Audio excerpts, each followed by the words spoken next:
Hello friends, welcome to my channel Unused Brain. I hope you all are well and preparing well for your exam. So guys, we are continuing with this chapter Cell the Unit of Life और हमारे आज के session में हम काफी सारी और चीजों को डिस्कस करेंगे। ठीक है, मेरे लास्ट सेशन में मैंने आपको सेल थ्योरी बताया था, बहुत सारे साइंटिस्ट के नाम हमने डिस्कस करे थे। सो वो भी इम्पोर्टेंट है, उसका लिंक डिस्क्रिप्शन बॉक्स में है, go and watch it.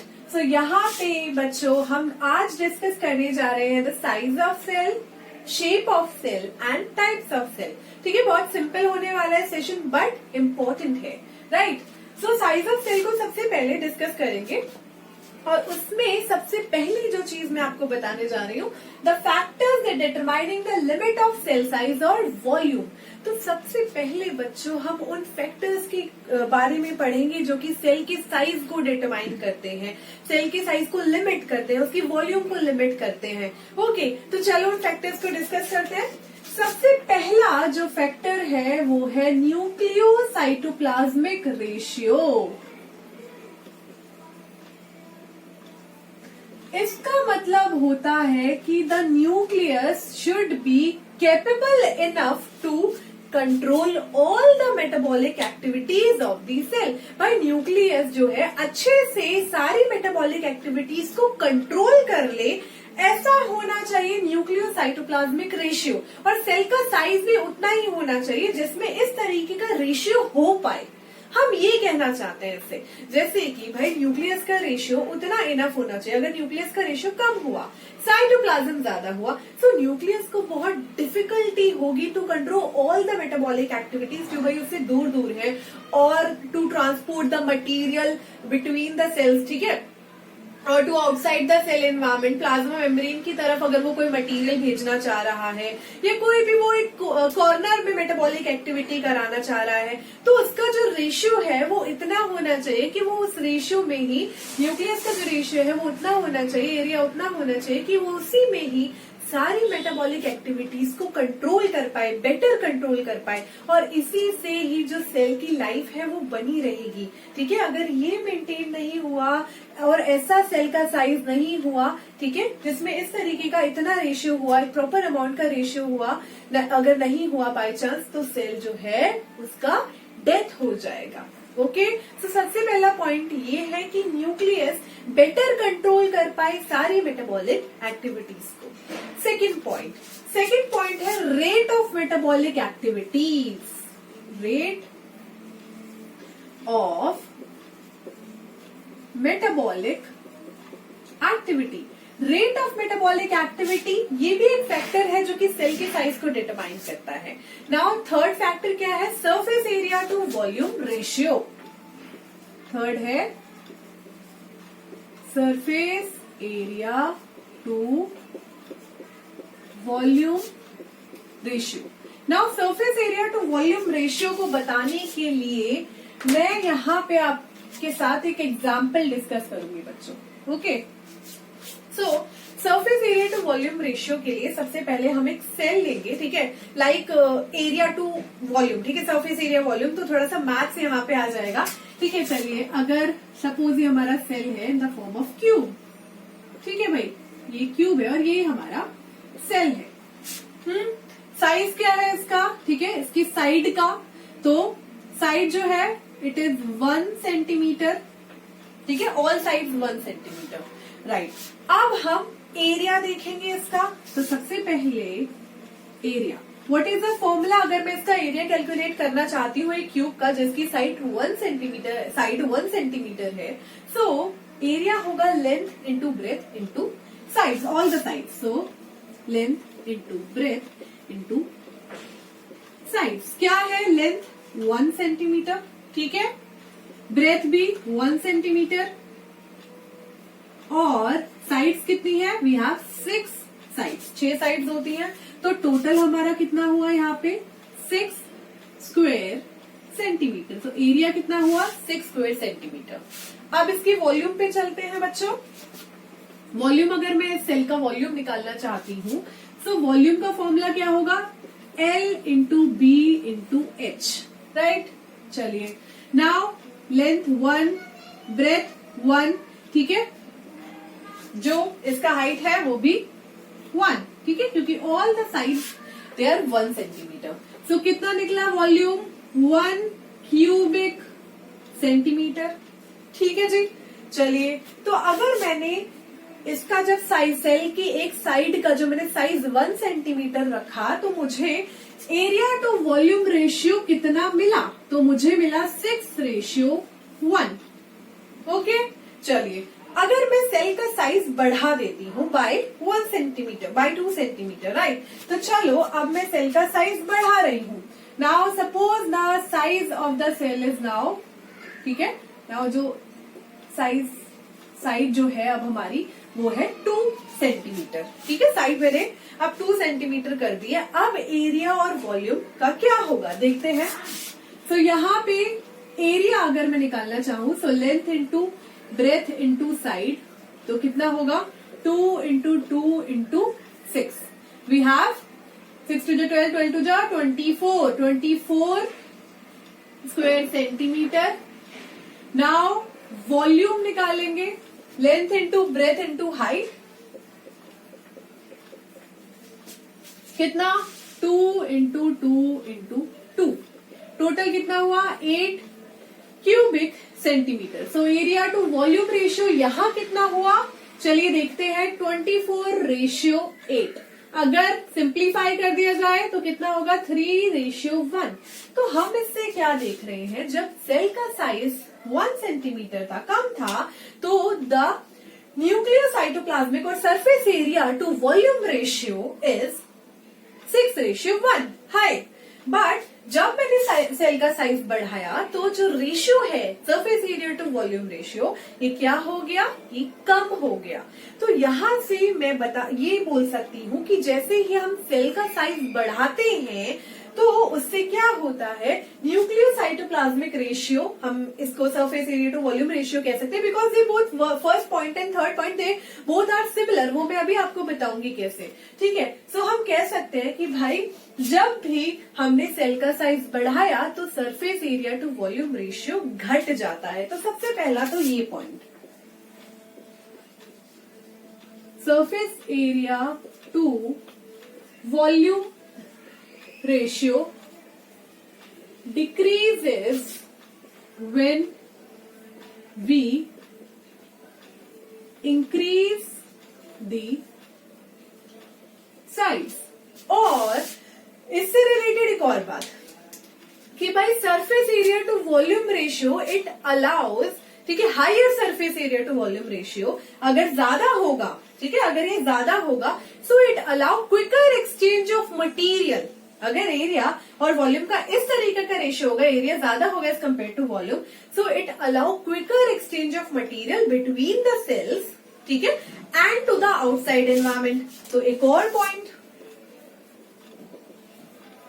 Higher area to volume ratio allow quicker exchange of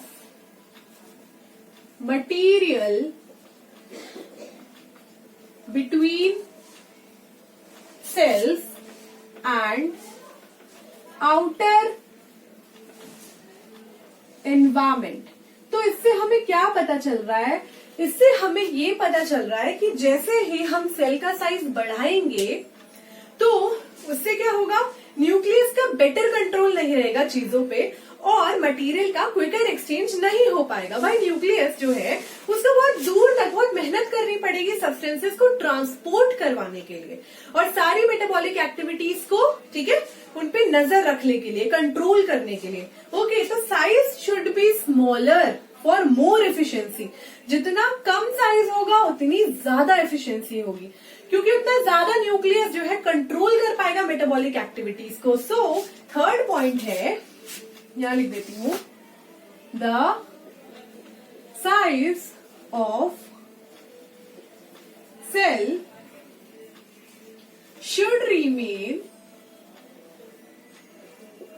small to show high efficiency. तभी तो हायर एनिमल्स की जो सेल्स होती हैं वो कैसी होती है, वो स्मॉल होती है। जैसे कि हमारी सेल्स को ये ले लीजिए, अगर हम अपनी सेल्स की बात करें तो भाई हमारी जो सेल्स है उनका साइज बहुत छोटा है फॉर मोर एफिशिएंसी, क्योंकि वहां पे न्यूक्लियोसाइटोप्लाज्मिक रेशियो और surface area to volume ratio high होगा। छोटी सेल्स में ज्यादा होता है और ये बेटर कंट्रोल कर पाएगा, इससे न्यूक्लियस जो है बेटर कंट्रोल कर पाएगा बाकी सारी मेटाबॉलिक एक्टिविटीज पे, उसके लिए आसान होगा। और जैसे ही ये बढ़ता चला जाएगा वैसे ही सेल ये चीजें कंट्रोल नहीं कर पाएगी, ठीक है, न्यूक्लियस उन चीजों पे कंट्रोल नहीं कर पाएगा और सेल की डेथ हो जाएगी। पर ऐसी बात नहीं है कि बड़ी बड़ी सेल्स नहीं होती, बड़ी बड़ी भी सेल्स होती है, जैसे कि एग ऑफ एन ऑस्ट्रिच, जिसके बारे में मैं अभी आपको बताऊंगी ही।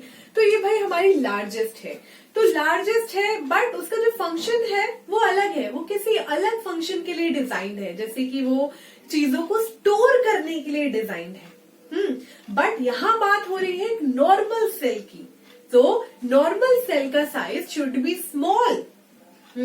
सो उससे क्या होगा, high surface area to volume ratio maintain रहेगा और बहुत इजी रहेगा सेल को अपनी एक्टिविटीज करने के लिए। ओके, तो ये फैक्टर्स है जो कि सेल के साइज को और वॉल्यूम को डिटरमाइन करते हैं।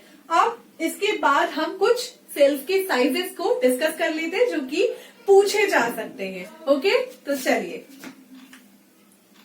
चलिए अब बात करते हैं सेल्स के साइज के बारे में। तो सबसे पहले स्मॉलेस्ट से शुरू करेंगे, क्योंकि बच्चों ये क्वेश्चन आपको पूछ लिया जाता है, ठीक है। तो हमारी जो स्मॉलेस्ट सेल है, स्मॉलेस्ट सेल जो है, ठीक है, इट इज माइकोप्लाज्मा, ठीक है। Mycoplasma, it is also called PPLO, pleuropneumonia like organisms, ठीक है। ये जो माइकोप्लाज्मा है दे कंटेन स्मॉलेस्ट सेल। अच्छा, कितनी होती है ये? मतलब कितनी लेंथ में होती है, क्या साइज होता है? It is 0.3 micrometre in length, ठीक है। So 0.3 micrometre in length. देखिए कितनी छोटी होती है बच्चों ये। They do not have cell wall, ठीक है। Next is they do not have cell wall. Now बच्चों क्वेश्चन क्या अराइज होगा कि स्मॉलेस्ट सेल बताइए that do not have cell wall, ठीक है। या फिर क्वेश्चन ये भी अराइज हो सकता है that contain cell wall, जो कि मैं नेक्स्ट बताने वाली हूँ। Okay, so they do not have cell wall. Smallest cell mycoplasma, they do not have cell wall. They are also called PPLO. They are also called jokers of the plant kingdom. Okay बच्चों, 0.3 micrometer है length में। Next point क्या है हमारा? They are smaller than bacteria, तो ये bacteria से भी भाई स्मॉलर होती है, ठीक है। Let me change the marker. Okay, smaller than bacteria, भाई बैक्टीरिया से भी छोटी होती है। तो ये हो गया स्मॉलेस्ट सेल। अब next smallest cell with cell wall.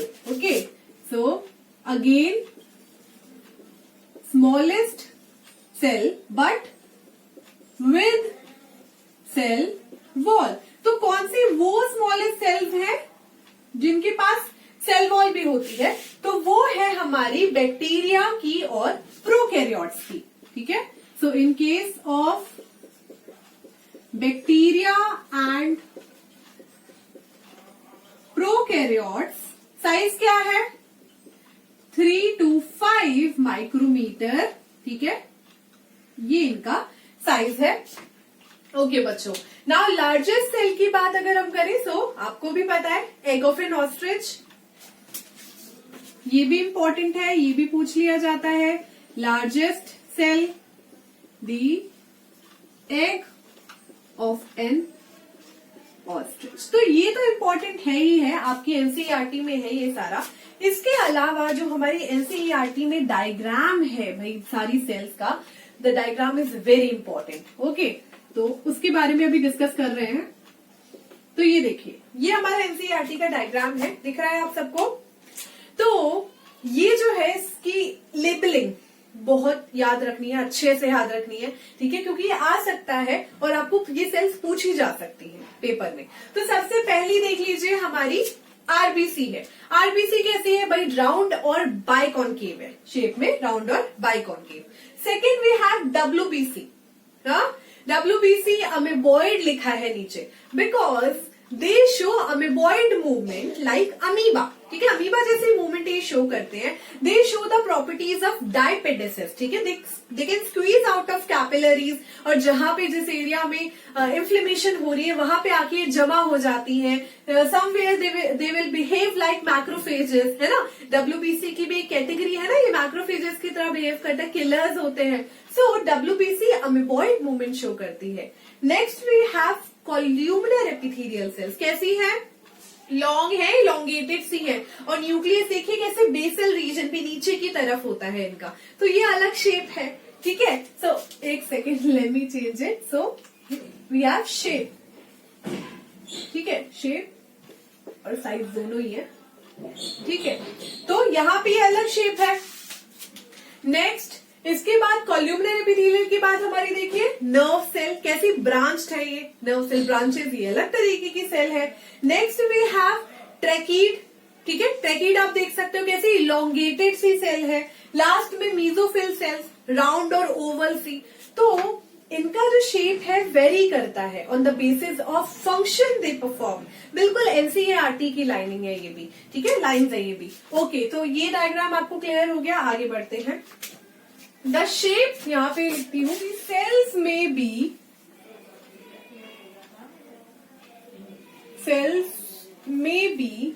ठीक है, शेप कैसी हो सकती है? Disc like, polygonal, columnar, okay, cuboid, thread like और इररेगुलर. सो ये सारी शेप्स भी हो सकती है, जैसे कि आपके एनसीईआरटी की ही लाइन है. द सेल्स में भी, ये बिल्कुल एनसीईआरटी से ही लिए हैं मैंने. द सेल्स में भी disc like, polygonal, columnar, cuboid, thread like और मे इवन इररेगुलर. ठीक है, this line is very important. इसको रट के चले जाएगा, ये आ सकती है. ओके, तो कोई भी शेप हो सकती है. जो शेप्स मैंने आपको बताई एनसीईआरटी में जो है, उनके अलावा भी बच्चों शेप्स होती है. जैसे कि हम स्मूथ मसल सेल्स की देखें तो कैसी टेपरिंग फ्रॉम द एंड और बीच से कैसी वाइड होती है, इस तरीके की होती है ना. नेक्स्ट स्केलेटल मसल की अगर हम देखें तो ऐसी बिल्कुल फ्लैट होती है, लॉन्जिट्यूडनल वे में होती है. ओके, तो ये शेप्स हो सकती हैं, और भी शेप्स हो सकती हैं. कभी कभी घड़े जैसी शेप भी हो सकती है. आपने कोइनोसाइट्स की देखी होगी, है ना, आपने फ्लेम सेल्स देखे हैं. तो डिफरेंट सेल्स हैं और बहुत सारी शेप्स हैं. तो शेप में भी disc like, polygonal, columnar, may be cuboid, thread like, irregular, ये आप याद रख लीजिएगा. And the shape depend upon the function the cell perform. ठीक है, so the shape of the cell, shape of the cell may vary with the function they perform. Function they perform. Okay, ये भी बहुत important line है. Okay, जैसे हम RBC की देखें, ठीक है, तो आरबीसी के केस में the size is 7 micrometre in length, ठीक है, 7 माइक्रोमीटर इन डायमीटर. तो वहां पे डिफरेंट है. ओके, ये भी हमारी एनसीईआरटी में दिया हुआ है. तो आई होप आपको ये क्लियर हो गया होगा. अब हम टाइप ऑफ सेल करते हैं.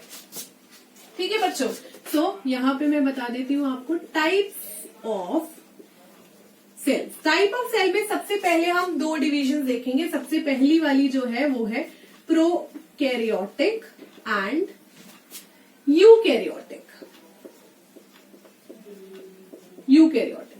प्रोकैरियोटिक, कैरियोटिक और कैरियन का मतलब क्या होता है?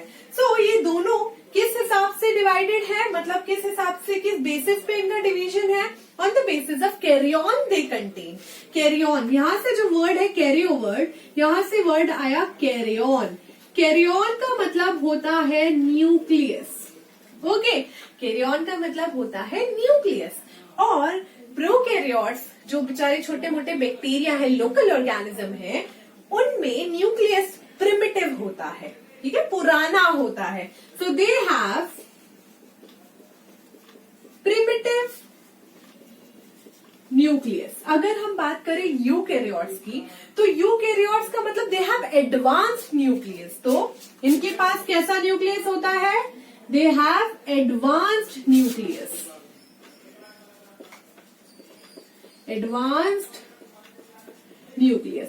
अगर हम एग्जाम्पल्स की बात करें तो यहाँ पे जो एग्जाम्पल है वो है हमारे बैक्टीरिया, ठीक है। और यहाँ पे यूकैरियोट्स में जो हमारे एग्जाम्पल है वो है हमारे प्लांट्स हो गए, एनिमल्स हो गए, higher plants, higher animals, fungi, protista, ये सारे, ठीक है। वीटेकर की क्लासिफिकेशन तो आपको याद ही होगी, Monera, protista, fungi, Plantae, animalia, है ना।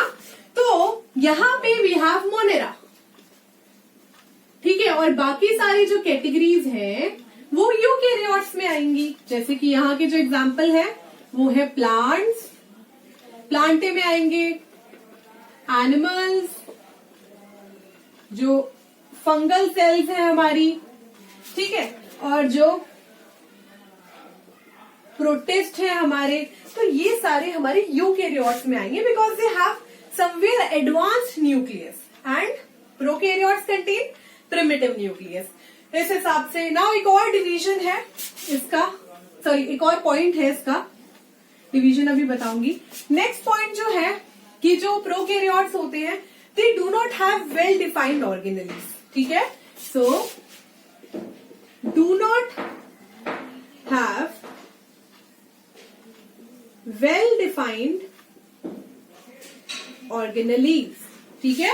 एंड यूकैरियोट्स लाइक हम we have well defined organelle in our cell, हमारी सेल्स में वेल डिफाइंड ऑर्गेनल होता है, ठीक है। Well developed, sorry well developed organelles is present, ठीक है। Well developed, the term is developed, corrected, ठीक है। वेल डेवलप्ड ऑर्गेनल्स होते हैं और यहाँ पे दे do not have well developed organelles. तो ये एक डिवीजन हो गई। इसके बाद जो एक और डिवीजन है on the basis of number of cell, ठीक है। तो उस हिसाब से भी हम ऑर्गेनिजम्स को दो पार्ट्स में बांटते हैं, यूनिसेलुलर ऑर्गेनिजम्स और मल्टी सेलुलर ऑर्गेनिजम्स। तो सेकंड नंबर ऑफ सेल्स के बेसिस पे वी हैव यूनिसेलुलर ऑर्गेनिजम्स और multi cellular organism. Unicellular organisms के केस में when the organism contain only one cell, ठीक है। So organism contain only one cell. Multicellular organism के case में they contain the organism is made up of one or more cells, ठीक है। So they have one or more cells, ठीक है। So या फिर हम कह सकते हैं more than one cell, more than one cell. The body is made up of more than one cell, so they are called multicellular, ठीक है। यूनिसेलुलर के एग्जाम्पल में अगेन वी हैव बैक्टीरिया, ठीक है, बेचारे छोटे ऑर्गेनिजम्स आते हैं हमारे यहाँ पे। और मल्टी सेल्युलर के केस में अगेन ये वाले एग्जाम्पल्स प्लांट्स, एनिमल, फंजाई आप लिख सकते हो कोई भी।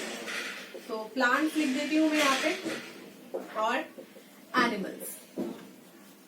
जो मल्टी सेल्युलर होते हैं, ठीक है, दे हैव डिवीजन ऑफ लेबर। उन ऑर्गेनिज्म में डिवीजन ऑफ लेबर होता है, मतलब सपोर्ट करते हैं, सबने काम बांट रखे हैं, ठीक है। तो यहाँ पे डिवीजन ऑफ लेबर होता है, डिवीजन ऑफ लेबर। जबकि यूनिसेल्युलर में डिवीजन ऑफ लेबर का सवाल ही नहीं उठता, यहाँ तो सवाल ही नहीं उठता डिवीजन ऑफ लेबर का, ठीक है, because they only contain one cell और वो एक ही सेल हर चीज करेगी, वही डाइजेशन कर रही है, वही एक्सक्रीशन, वही रेस्पिरेशन, वही रिप्रोडक्शन, तो इसीलिए यहाँ पे नहीं होता। But multicellular organism they have division of labour in them. Clear है? टाइप ऑफ सेल भी मैंने थोड़ा सा ब्रीफिंग कर दी, unicellular, multicellular, prokaryotes, eukaryotes. Clear है? प्रोकैरियोटिक सेल और यूकैरियोटिक सेल में क्या डिफरेंस है।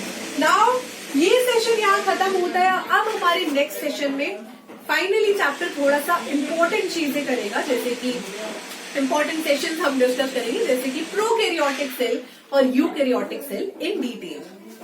Thank you.